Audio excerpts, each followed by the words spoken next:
Exactly how violent is the world right now? You know, we tend to think that things are always getting worse, that there's more conflicts, that there's more partisan divide and whatnot. We definitely feel that in the world right now. So it's easy to assume that there's more conflicts than ever before. But is that the case? I'm talking in terms of actual warfare, like actual countries declaring war against each other. Like, are there any of those going on right now in the world? Actually, yeah, there's a lot of them. You might not hear much about them in the American media, but there are about 40 ongoing conflicts going on in the world right now, according to Wikipedia, which has never been wrong and has never gotten me in trouble with Ukraine. Although the definition of wars and conflicts does get a little bit muddy. For example, they include the Mexican drug war, which, while not between two different countries, obviously, it was the bloodiest conflict in 2020. But how does that compare to the past? There's some charts from real world and data that paint an interesting picture there. First of all, stepping way back, all the way to 1500, you can see that global conflicts among great powers is at an all-time low. The years of kingdoms fighting against great nations is over. And since World War II, the trend is generally down, but this is in wars between countries. The number of civil conflicts, on the other hand, conflicts between forces fighting for control of a country, has risen, meaning the trend is toward a lot more conflicts that are less deadly. So, yay? Actually, I can't help but wonder if all these destabilizing countries might have something to do with this new communication technology that's emerged over the last 20 years. Just saying. I mean, even if the internet can't directly be blamed for these conflicts, it's definitely become a battleground for these conflicts. The world is changing, as we all know, and the nature of war is changing along with it. But where's it going? We used to imagine the future of warfare as giant superpowers threatening each other with nuclear weapons for total annihilation, but it's starting to look like something else entirely. Somewhat ironically, just as I began writing this video about the future of war, the United States pulled out of Afghanistan after 20 years of occupation. There's plenty of heated opinions on this and plenty of blame to go around. I won't contribute to that in this video, but I think we can all agree it did not go well. In fact, I don't really want to talk in specifics about it because by the time this video comes out, I'm sure anything that I say will be wrong. What I can say is that this is not the first time this has happened. In fact, the United States can add its name to a very long list of empires, including the Soviet Union, Great Britain, the Sikhs, the Mughals, Timur, the Mongols under Genghis Khan, the Rashidun Caliphate, the Greeks under Alexander the Great, and the Persians who invaded Afghanistan and tried to hold it and failed miserably. Yeah, it's not called the graveyard of empires for nothing. There have been a ton of videos about why Afghanistan is impossible to hold, but it mostly comes down to geography. You know, it's a landlocked country that's surrounded by mountains that are easy to hide out in, plus the mountain passes are narrow and kind of create kill zones that make it almost impossible to move through. Still, considering today's technology and satellite imagery and everything, you'd think we'd do a better job of rooting these people out than, say, you know, Alexander the Great, but apparently not. So as we look at the upcoming technologies that are going to define warfare in the coming years, it's good to keep in mind that some things about war are probably never going to change. Also, I do want to acknowledge that I just took a very complex situation and reduced it down to a very simple point. We're going to be picking apart what happened over the last 20 years for a very long time to come. But some things about war are changing, and drastically, and one of those is the newest battleground for warfare that I started talking about a minute ago, the internet. Cyber attacks have been around for a lot longer than you think. The first worm was created by Bob Thomas in 1971. A worm is a kind of malicious software that replicates itself and uses the computer to spread it to other computers, usually with the intention to get access to data. And hacking over the years has changed from individual hackers to groups and clusters of hackers that were perfectly replicated in Hollywood movies.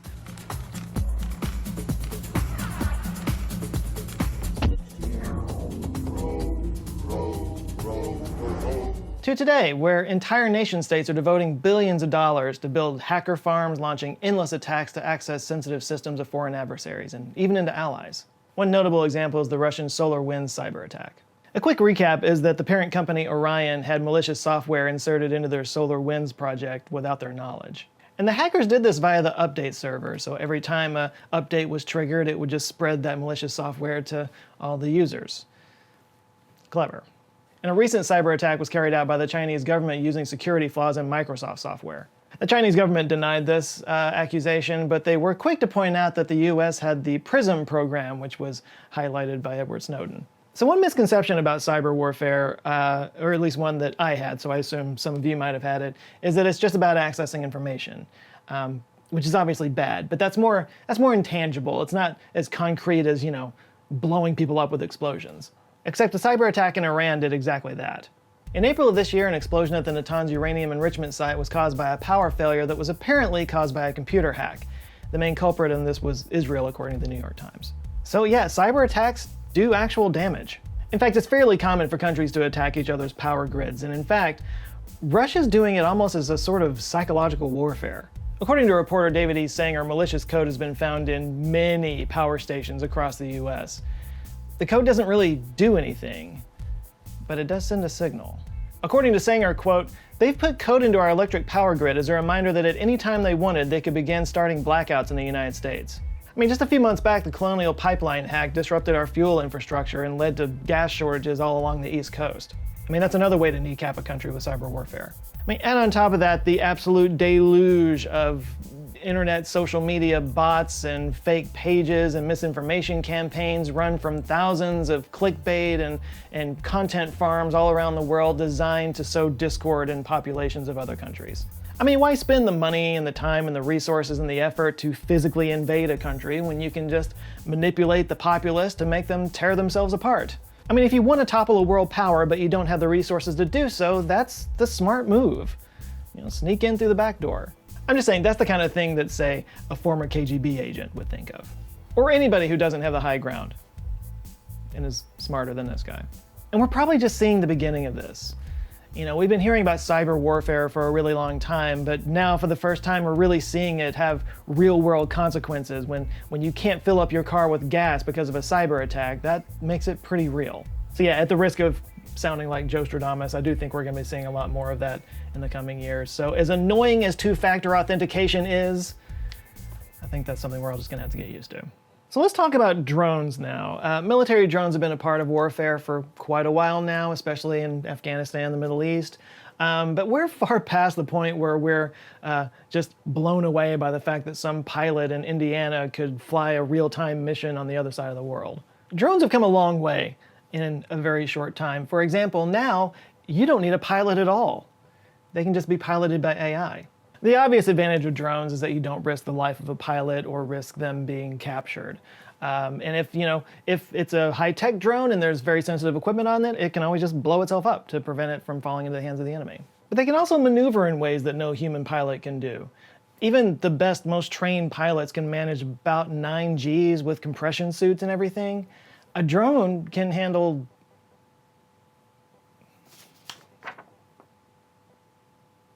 all the Gs. And we're also experimenting with speeds going all the way up to Mach 20 with the Hypersonic Technology Vehicle 2, or HTV-2. We have drones doing stealth bombing runs, flying up to Mach 20, spying on other people. There are even drones that refuel fighter jets. Don't get me wrong, drones aren't cheap, but between their maneuverability and their capability and not needing a pilot, drones are seeing a massive spike in investment right now, and that's probably going to continue into the future. Now those are big drones, basically unmanned planes at that point, but smaller drones can make a big impact as well, if you have enough of them. I mean, just look at what happened in Nagorno-Karabakh. Nagorno-Karabakh, the disputed territory between Azerbaijan and Armenia? You don't crack an atlas every once in a while? Come on! There's a conflict that erupted there last year that gives us a nice preview of what drone warfare would look like in the future. Now, I don't want to go too far into this because it's a very long story. It goes all the way back to the 1920s, but this is a long simmering conflict that would occasionally erupt into actual violence every once in a while. And in 2020, it erupted in a big way. And the result was a pretty clear victory for Azerbaijan, and it was done using a fleet of hundreds of drones that were purchased from Israel and Turkey and the United States. According to military analyst Michael Kaufman, quote, "Drones offer small countries very cheap access to tactical aviation and precision-guided weapons, enabling them to destroy an opponent's much costlier equipment such as tanks and air defense systems." He also added, "An air force is a very expensive thing, and they permit the utility of air power to much smaller, much poorer nations." Cheap drones can be quickly deployed and then circle over a position for hours in what are known as loitering munitions attacks. And then when the time is right, they simply just drive themselves into the target and blow it up. Or some more advanced loitering munition drones can use AI to identify enemy targets. I mean, in the future, drone warfare could just be set it and forget it. You just set them out there and they find what they need to find and do their thing. It's almost like landmines that can seek you out and blow you up where you are. And if you're thinking that's all well and good, but for my Black Mirror dreams to come true, I want a drone with a machine gun on it. Well, that exists. It's called the Songar, and it's made by Turkey, and it is the first medium-sized drone that has a machine gun on it. Oh, and a grenade launcher, too. Yeah, I could spend a lot of time in this video going over all the different types of drones that are being used for the military now, because they're not just in the air, they're also drone armored vehicles and tanks, there's underwater drones and drone patrol boats. And these are just what America has. All the G20 countries are working on technology like this. So yeah, medium-sized drones are definitely going to play a much bigger part in war in the future. But then if you want to get really scared, let's talk about micro drones. Yeah, thanks to innovations in drone technology and battery tech, we can now make long-lasting drones that you can just carry in the palm of your hand. The Black Hornet's such a drone. Weighing at 100 grams, it has 20 minutes flight time, and it takes HD video and can achieve a top speed of 13 miles an hour. It doesn't have weapons, but it's used for surveillance, and a ground counterpart to this is the Throwbot 2. And those drones are neat, but what about thousands of these drones flying in a swarm being controlled by AI? This is where things get eerie. The US Air Force has already kind of teased that they're working on this kind of technology in a promotional video from 2018. And to get a less violent idea of what drone swarming technology might look like, a Chinese company broke the Guinness World Record last year for putting on a performance with 3,051 drones. It doesn't take a large leap of the imagination to see these drones sweeping through a city and identifying enemy combatants or even being armed with very small ordnances. It's a pretty terrifying prospect. And while that kind of thing doesn't exist right now, it's definitely being imagined and being developed right now. In fact, they have a name, they're called slaughter bots. Swarms of thousands of drones using facial recognition technology and carrying a couple grams of poison or a single shot munition can be used to take out individual targets or members of a group considered to be enemy combatants in one fell swoop. This is a thing that could exist in the near future. By the way, what you were just seeing on screen is actually from a short film called Slaughterbots. I'll link it down below. It was designed to kind of show the dangers of this technology, but I feel the need to tell you that that is not real. Just gotta make that clear these days. But the harm a system like that could cause is pretty obvious. I mean, imagine in the future if instead of storming the Capitol, somebody just unleashed a swarm of these drones into the Capitol and it just wiped out all the members of a certain political party. At the same time, though, imagine if some planes dropped these swarms over those concentration camps in North Korea and it wiped out all the guards and administrators at the camps and freed all the people. So proponents of this technology would say that that's the argument for it, that it would only take out the bad guys and eliminate collateral damage. On the other hand, that's the same argument that's been made for drones for a very long time, and as we now know, something like 90% of our US drone strikes have some form of collateral damage associated. But even before we get to swarms of hummingbird-sized murder machines, the US military is already working to sort of network various elements of their ground and air tactics to coordinate and change according to the situation on the ground. That might mean collaborating to take out a specific target or redirecting autonomous supply lines that have come under attack. There's even a program in the works called Golden Horde that will take swarms of bombed drones mixed in with decoy drones to sort of confuse the enemy anti-drone technology. And yet, that's another thing. There's also tons of anti-drone technologies that are coming up in various locations around the world. So from large pilotless planes to swarms of murder bots, drones are definitely going to play a large part in the wars of the future. As I said, I could go on and on because there's a lot of drone stuff going on, but I think for the purpose of this video, it's time to move on to nuclear weapons. Because yeah, those are still a problem. In fact, you might have heard of the doomsday clock that keeps track of how close we are to total global nuclear annihilation. Well, the doomsday clock peaked at 100 seconds to midnight last year, which is kind of amazing considering how things were in the 60s. Just a reminder, I might have talked about this before, but tonight when you tuck your kids into bed, or your dog, or the next time you take a bite into a nice juicy burger, you might want to take a moment to thank Vasily Arkhipov. Vasily Arkhipov was a Soviet submarine captain whose ship came under attack by a US ship that was dropping depth charges. Actually, they weren't exactly sure if they were completely under attack or if it was just a training exercise, but the other captains wanted to go ahead and launch a 10-kiloton nuclear torpedo at the ship. They thought that World War III had started. But Vasily held out, and that prevented them from launching it because a nuclear launch required a 3-officer consensus. And yeah, that's what it came down to. Just one man. If Vasily had gone along with it, then World War III absolutely would have started, and the whole mutual assured destruction thing would have kicked in. So yeah, your kid, your dog, your juicy burger, you probably wouldn't exist. So what happens when humans exit that equation?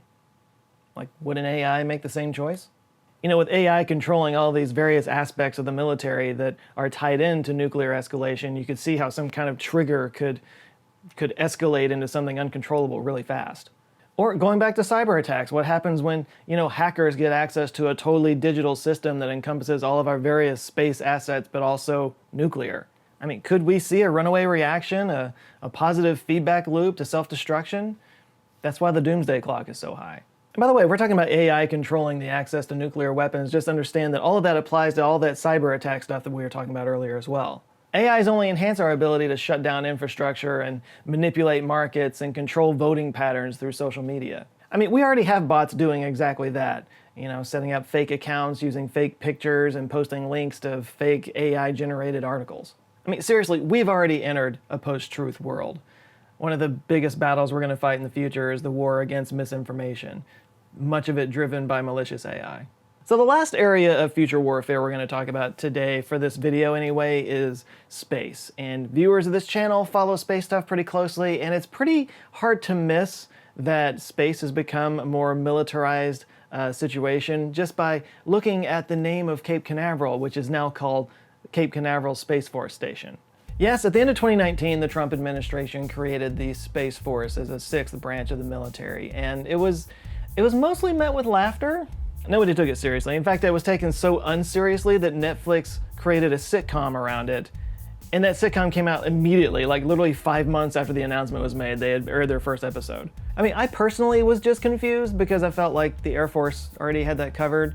And in fact, I'm kind of right. I mean, the Space Force was basically spun off from the Air Force Space Command. According to USA.gov, the role of Space Force is to, quote, "It organizes, trains, and equips space forces to protect U.S. and allied interests in space and to provide space capabilities to the Joint Force." That is some government copywriting right there. The whole point is the U.S. military clearly sees space playing a greater role in conflicts going forward. But what does that look like? I mean, are we going to have Space Force bases in orbit? Like, are they going to have their own space stations with Space Force astronauts? We know they're going to have Space Force astronauts. In fact, they've already had an astronaut in space. Pretty much right after the announcement, astronaut Michael S. Hopkins basically changed his commission from the Air Force over to the Space Force while he was on the ISS. So yeah, Space Force had a human presence in space pretty much the day it was created. Now, there are no plans that I could find anyway for them to actually have, Space Force stations in space or anything like that. Mostly they're all about sort of protecting and defending the space satellites and the ground stations that support so much of the military. Because just like any other supply chain, space has now become an infrastructure for the military, and it is vulnerable to attack. On July 15th of 2020 last year, a Russian satellite called the Cosmos 2543 launched a projectile at another Russian satellite in an attempted space attack test run, basically. It didn't hit it, which is good because we've got enough space junk up there, but U.S. military command did see that as a threatening act. According to Space Force General John Raymond, saying in a statement, quote, "The test is another example that the threats to the U.S. and allied space systems are real, serious, and increasing." Russia denies this, as well as another incident from 2017 where the U.S. claims that a Russian satellite was spying on a U.S. satellite, whatever that means. Space Force also has access to the autonomous space plane X-37B, which can be in orbit for up to 2 years at least, or at least it's been up there for 2 years at this point anyway. It's basically a spy satellite on demand that looks like a tiny little space shuttle. Now, this is where the bulk of their attention is going to be focused for the foreseeable future. Long term, things are going to get kind of murky once space resources start to become a factor. Like if, as I covered in the moon mining episode, helium-3 becomes the oil of the future because of nuclear fusion, the mining and resources on the moon is going to become a particularly messy situation if history is any guide. So it's hard to say if we'll ever have like an expanse situation with like space armies fighting it against each other, but needless to say, space assets are a thing that's going to be getting a lot of attention in the near future. And by the way, none of this is new. When you think about it, space has always been militarized. The Air Force Space Command has been covering this theater since 1982. And I mean, our first astronauts that went up in the 60s were all military guys being launched on ICBMs. But back down here on Earth, war has almost always been about resources, having access to resources, trading resources, and the more interconnected our world has become, the more we rely on that trade of resources. And as the number of humans on this planet continues to rise and climate change does what it does to the world, the access and distribution of these resources are what's going to define the conflicts of the future. And take water, for example. Many people are predicting that the kind of wars that we're fighting today over oil are someday going to be fought over water. Because some countries are going to have a lot of it, some countries won't. Only 2.5% of the water on Earth is fresh water that we can drink, but a lot of that is frozen up in glaciers or way deep down below the Earth. So it could be that the country that perfects desalination techniques will be the ones that have an edge in the future. Not to mention other resources like lithium or the metals that make up our computer chipboards. But while we dream of a peaceful future with no war, I'm skeptical that we're ever actually going to see that, personally. War is hell, but it's also profitable. Like any discussion about the war in Afghanistan and the fact that we were there for 20 years has to include into it the fact that there are a lot of companies that made billions of dollars off of that war. So yeah, I mean, as long as war and defense are a big part of the economy, as long as there's a global military-industrial complex run by powerful people making billions of dollars off of it, I'm afraid war is just going to be a part of life here on Earth. And soon above it. But however soldiers go to battle in the future, they're going to want to do it in comfortable underwear. Luckily for them, the future of underwear is already here thanks to today's sponsor, Mack Weldon. Mack Weldon, because war is hell, but your butt doesn't have to be.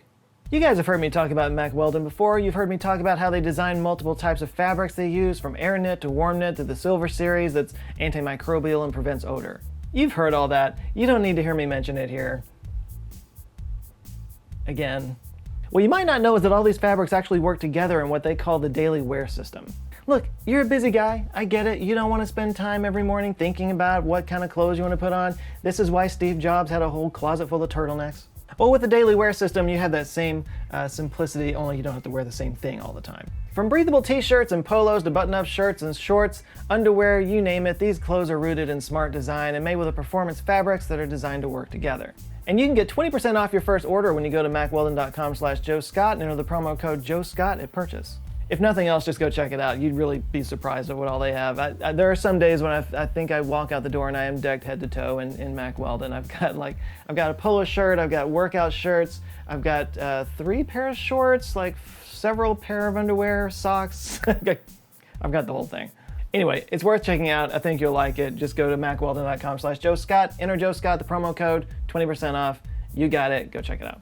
All right, big thanks to Mack Weldon for supporting this video, and a huge shout out to the Answer Files on Patreon that are supporting this channel, forming an awesome community, and just being overall cool people. I got some names I need to murder real quick. You got Ryan M, Emmy, Alejandro Mary, JJ David, LT Marshall, Daniel F. Lema Curtis, Joshua Petz, Julia Bossman, and A Bird. Thank you guys so much. If you would like to join them, get early access to videos, exclusive live streams, and all that kind of jazz, you can go to patreon.com/answerswithjoe.